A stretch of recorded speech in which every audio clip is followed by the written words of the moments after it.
The world's out of control. Missiles, nukes, and war leaders are dragging millions straight into global collapse. The global stage has changed for good. The war between Russia and Ukraine is no longer just territorial. It's become a testing ground for new weapons, autonomous drones, and even financial strategies. Every strike and decision reveals an open contest between Moscow, Washington, and NATO, spiraling out of control. Russia put its hybrid missiles to the test, shaking what remained of Western confidence. At the same time, Trump and Putin are locked in a dangerous power struggle between diplomacy and nuclear threat. Talks stalled, attacks intensified, and no one seems able to stop the growing crisis. Money turned into a weapon. Europe uses frozen Russian profits to buy weapons, while Putin plots revenge. Behind the scenes, money also joined the war. The European Union and the G7 decided to use profits from frozen Russian assets to fund weapons for Ukraine. Putin reacted angrily, forming alliances with China and Iran to bypass the economic siege. The fight left the battlefield and hit the wallet. On one side, missiles and drones. On the other, sanctions and frozen fortunes. The world faces its tensest atmosphere since the Cold War, with borders being redrawn and treaties collapsing. One wrong move could spark something no government could ever control again. The planet is on the edge of nuclear war that could erase whole cities before anyone realizes. Do you think where you live would be safe if we were to witness a nuclear war between the world's major powers? And do you believe your government is prepared to handle the economic crisis that would follow? Feel free to speak up without fear of censorship.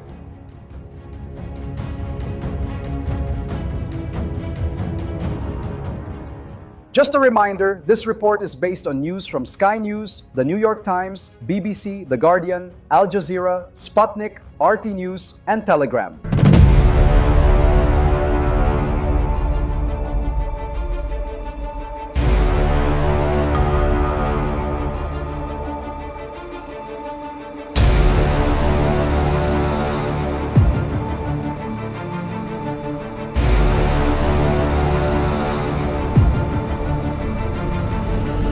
But before we get into the video, make sure to subscribe to the channel. Your subscription means a lot and helps you stay updated on every story about the raging nations. And don't forget to give this video a thumbs up to help this project grow even more.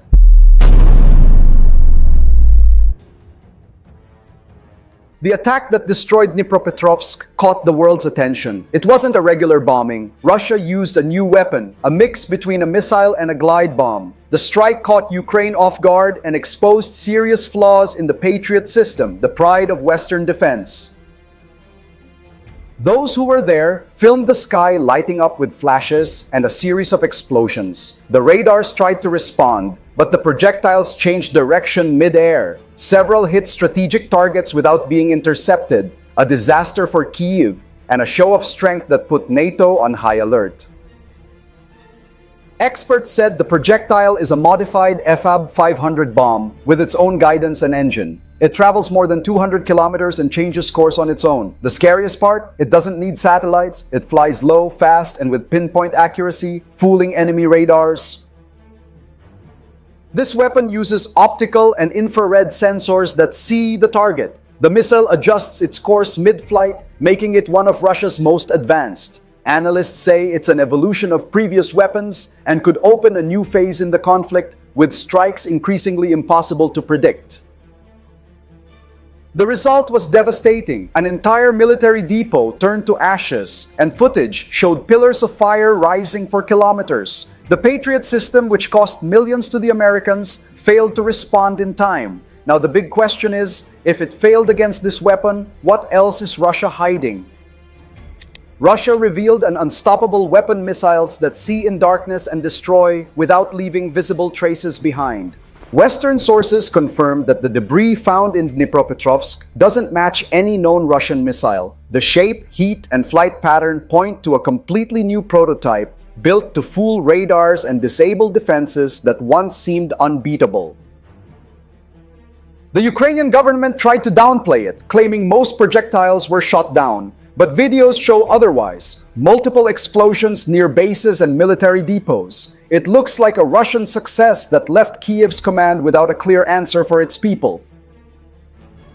This new weapon changes the game completely. Russia now combines drones, missiles, and glide bombs in a single strike, forcing the enemy to waste interceptors and fight blind. This tactic drains Ukraine's stockpiles and proves Moscow still sets the war's rhythm. Putin's message was clear. Russia keeps advancing technologically despite sanctions. Every launch doubles as a test and a show of power. It's proof the country still has strength to challenge the West, and worse, that NATO's defenses aren't foolproof. The alarm now echoes across Europe. If the Patriot system failed, what could stop the next generation of Russian missiles? Within NATO, talks are no longer about supporting Ukraine but about survival. Some say what we've seen so far is only the beginning of what's coming. NATO's in panic defenses, failed missiles broke through shields, and no one knows how to survive this. While Ukraine tried to make sense of the attack, the diplomatic crisis exploded. The summit between Trump and Putin was suspended, and dialogue collapsed. The two countries now communicate only through military channels. Tensions are high, and any misunderstanding could trigger a clash within minutes. Trump met with the NATO chief in Brussels and demanded action. Previous ceasefire attempts had failed, and Russia answered with a new bombing soon after. The meeting ended on a dark note, with generals openly discussing the risk of controlled nuclear responses. Hours later, Moscow struck again. Cities in central and eastern Ukraine were hit, killing 7 people, including 2 children. It was one of the war's most violent nights. Kyiv said it intercepted some missiles but urgently requested more air defense support. To make matters worse, the United States and NATO announced new military aid packages. The Netherlands confirmed the delivery of tanks and missiles, all funded by the alliance. Attack drones and guided munitions are included. Russia, of course, vowed to destroy any convoy carrying such weapons. The Kremlin reacted angrily, accusing the West of turning war into a business. Russian spokespeople said every weapon sent would be treated as a legitimate target. Behind the scenes, Moscow has already begun attacking convoys near Poland. Many believe the worst hasn't even started yet. Trump and Putin cut off talks, and now only tanks, warheads, and a countdown to hell remain. At the same time, Moscow sent the United States a peace conditions document. In practice, it demanded full control of Donetsk and part of Zaporizhia. Washington called the move blackmail and made it clear no territorial concessions will be accepted while the attacks continue. Putin raised the stakes and ordered nuclear drills near the border. They included Iskander missile launches, seen as a direct provocation. NATO called it intimidation, but it was clear the Kremlin wanted to show power amid stalled negotiations. Isolated and under pressure, Ukraine tries to respond. Zelensky opened talks with Sweden to buy Gripen fighter jets, similar to Brazil's, lightweight and capable of taking off from damaged runways. The idea is to regain air advantage, but cost and fear of escalation make it a dilemma for the entire Western Bloc. Analysts say the situation resembles the start of a new arms race. With the Trump-Putin summit frozen and Russia's nuclear arsenal on display, global balance once again relies on deterrence. Now, any military move could trigger a chain reaction hard to contain.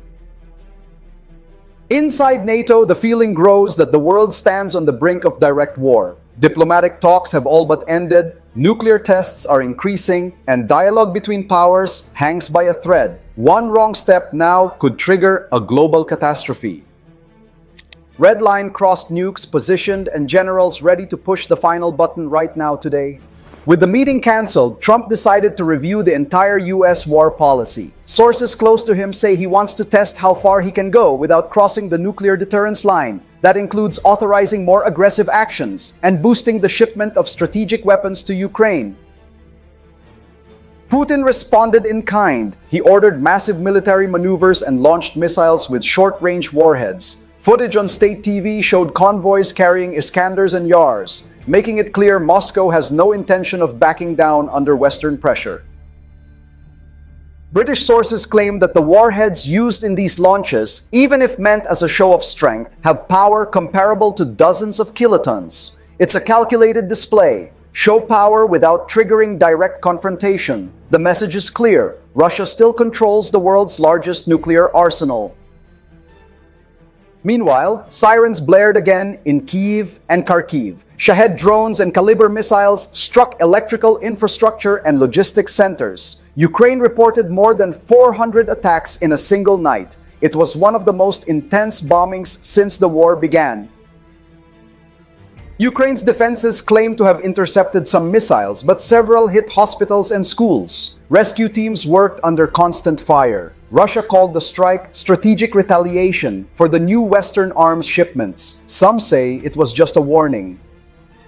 Russia displayed warheads and launched brutal attacks, hitting hospitals, schools, and entire cities now left in ruins. The Pentagon confirmed the shipment of 200 tactical drones and new artillery batteries to Kyiv. They include Excalibur shells and Switchblade drones, capable of destroying armored vehicles from miles away. With this package, the United States made it clear, involvement is now direct and unmistakable. Russia responded by accusing Washington of already taking part in the war. According to the Russian Ministry of Defense, Americans provide not only weapons, but also satellite intelligence. Such accusations rekindle fears of a direct clash between powers that no one admits, but everyone sees coming. Iran has fully joined the game, sending kamikaze drones and ammunition to Russia. This military partnership drew Moscow closer to the anti-Western axis. NATO responded with new sanctions and warned that Tehran may be funding attacks on European soil. The crisis now expands in multiple directions. Meanwhile, Europe is trying to hold itself together. Germany and France call for calm, but Poland and the United Kingdom demand action. This internal division weakens the alliance and gives Russia room to advance politically. Moscow knows every disagreement within NATO is a silent diplomatic victory. The world is hanging by a thread. The United States on one side, Russia and Iran on the other, with nuclear tension in between. One miscalculation, one drone off course, and everything could explode. Diplomats now admit openly, the next wrong move could start a war no one can stop. The United States is in the war drones, tanks, and cash flow straight into line of fire. The emergency meeting in Brussels revealed the Allies' desperation. Generals admitted current defenses can't handle Russia's hybrid drones. NATO is racing against time to find a solution, but every attempt seems too late given the war's speed. Trump pressured Europeans to boost military spending and warned, without a quick reaction, cooperation agreements may be revised. There are rumors the United States plans to move Tomahawk missiles to Poland, placing American firepower just minutes from Russian territory. Moscow reacted by putting its forces on maximum alert. The Kremlin called the US move a direct provocation. Russian submarines surfaced in the Baltic, and satellite images show Su-34 fighters being moved to Kaliningrad. The game has turned dangerous, and no one pretends it's a bluff anymore. On the battlefield, Ukraine tries to show resilience. Small victories in Donetsk and Kherson keep troop morale up, but the human cost is immense. Ammunition is scarce, casualties are high. The country depends increasingly on Western drones and artillery to keep fighting. In the Black Sea, Russia uses maritime drones to attack Ukrainian ports and protect its fleet. These vehicles are fast, nearly invisible, and carry 300-kilogram warheads. They are autonomous weapons turning the ocean into a battlefield, and no one knows where it will end. War left ground and hit sea. Russian naval drones are hunting civilian ships along European routes now. NATO is on alert over Russia's new generation of maritime drones. These devices could be adapted to attack civilian ships on European routes, expanding the conflict into international waters. Such an attack would force an allied response, and no one knows how far that could go. Diplomats say Putin is testing the West's limits. Each attack feels like an experiment to gauge the Allies' patience. It's a game of calculated provocation. Russia pushes, the West reacts cautiously. But how long can this tension hold without a fatal mistake? Meanwhile, Western experts say Russia's economy is sinking, inflation is soaring, the ruble is collapsing, and investors are fleeing. Putin pretends nothing's wrong, claiming time is on Russia's side, but people feel the war's weight in their pockets, and the elite begin losing the luxury that kept them loyal. In the United States, the political climate is tense. Congress debates whether it's worth continuing to fund the war. The public questions the spending, but Trump insists Russia must be defeated to contain its influence. It's the kind of rhetoric that keeps the war's flame burning out of convenience. Tension between Moscow and Washington has reached its limit. Drones clash, missiles are tested, and submarines patrol strategic seas. Any wrong interception could trigger a global disaster. A simple technical mistake could turn a regional war into something far worse and irreversible. The risk of a technical mistake became a global sentence. One wrong drone could end the planet. The war has already taken a heavy toll on Russia. Its Mediterranean fleet has practically vanished, and the remaining submarines returned damaged. The naval power Moscow once flaunted is now just a shadow of its former self. Even its most loyal allies can no longer ignore Russia's military collapse. Analysts see this collapse as the end of the era when Russia projected power around the world. At the war's start, Moscow had a presence in the Black Sea, Syria, and the Mediterranean. Now it can barely keep its own routes safe. The loss is more symbolic than strategic and devastating. On the Western side, the counterattack is financial. The European Union and the G7 approved the use of profits from $300 billion in frozen Russian assets. That money, held in European banks, now funds tanks, ammunition, and Kyiv's reconstruction, an unprecedented and provocative move. Putin called the measure theft, but the Kremlin is cornered. Western companies have been seized in Moscow, and oligarchs lost fortunes in yachts, mansions, and frozen accounts. It's an economic war without bombs, but with the same destructive power, and one Russia is clearly losing. Europe changed the rules of the game. When profits from frozen assets turn into ammunition, the battlefield becomes the financial system itself. If this logic continues, the next target could be any country that challenges the West. The global chessboard has never been so unpredictable. Europe seized Russian billions and turned cash into ammo. Putin vows revenge, world freezes in fear now. The European Union's decision to use profits from frozen Russian assets put the world on alert. Countries like China, Saudi Arabia, and India began wondering if the same could happen to them in a future conflict with the West. Global confidence was shaken. China reacted calmly but changed its strategy. Beijing reduced its dollar reserves, bought more gold, and began trading in alternative currencies like the yuan and ruble. This shift accelerates global de-dollarization and challenges American financial dominance, something Washington is trying to contain. Experts warn, if major powers stop trusting the dollar and European banks, the West's economic power will weaken. Sanctions will stop working, and the global balance will shift. Each new financial strike against Moscow pushes the world closer to a parallel payment system. Even so, the European Union says the measure is legal and necessary. Russia invaded another country, and the aggressor must pay the price. With support from the United States and the United Kingdom, Brussels turned punishment into a political symbol. Freezing profits is now both a diplomatic and military weapon.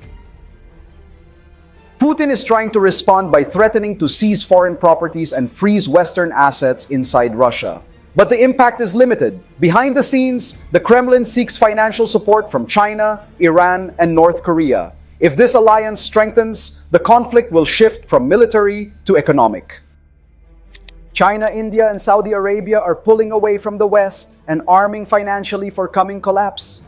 Modern war no longer depends only on tanks or planes. Today, dominance belongs to those who control technology and finance. Each Russian innovation or Western sanction reshapes global balance, turning the world into a board where even money is used as ammunition. Moscow bets on military innovation and alternative partnerships, while the United States and NATO turn banks and markets into extensions of the battlefield. The line between diplomacy and war has vanished. The planet now lives a hybrid conflict where everything, from weapons to currencies, has become a strategic tool.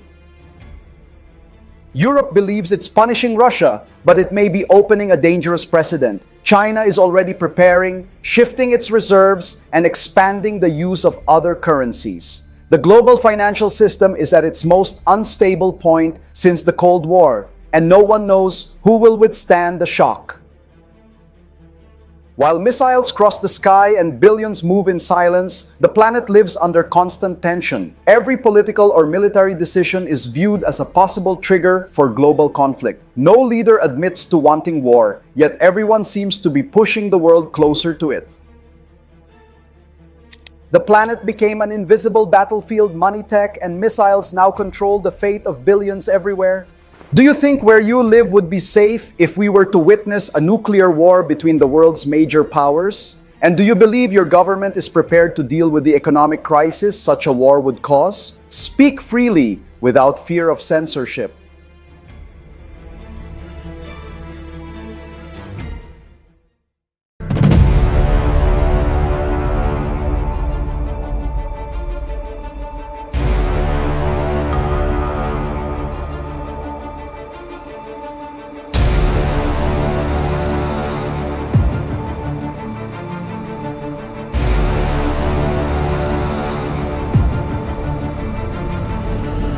Thanks so much for sticking around until the end of the video. You're awesome, and I really appreciate it. If you haven't subscribed yet, make sure to hit that subscribe button so you don't miss any updates on the raging nations. And don't forget to give this video a thumbs up to help this project grow even more.